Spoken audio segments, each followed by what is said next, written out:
অবিভক্ত মেদিনীপুর জেলার এক প্রাচীন ও জনপ্রিয় গ্রামীণ মেলা তুলসী চারার মেলা। প্রায় 500 বছরের প্রাচীন ও একেবারে ভিন্ন ধরনের এই মেলা।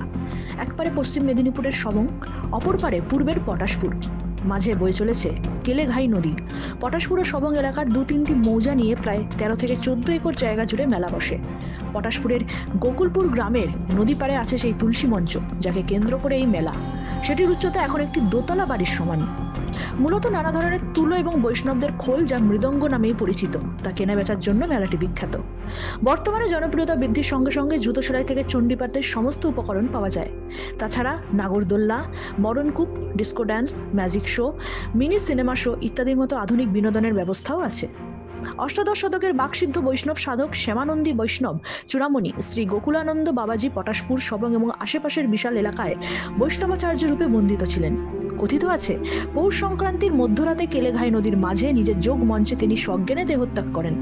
দেহত্যাগের আগে গোকুলানন্দজি তার প্রিয় শিষ্য বিপ্রপ্রসাদ ভূঁইয়াকে তার যজ্ঞ মঞ্চেই সমাহিত করার আদেশ দেন। তিনি বলেছিলেন, পৌষ সংক্রান্তির মধ্যরাত্রির পর যে ভক্ত নদীতে স্নান সেরে তার যোগ মঞ্চের তুলসী গাছের গোড়ায় নদীর 3 মুঠো মাটি দেবে, তার মনস্কামনা পূর্ণ হবে। সেই থেকে পৌষ সংক্রান্তির দিন তার সমাধি ভূমিতে তুলসী চারার মেলা বসে। মেদিনীপুর থেকে নিজস্ব প্রতিনিধির রিপোর্ট, এএনএম নিউজ। আরও খবরের আপডেট পেতে সাবস্ক্রাইব করুন আমাদের ইউটিউব চ্যানেলটি আর বেল আইকনে ক্লিক করুন নোটিফিকেশনস পেতে।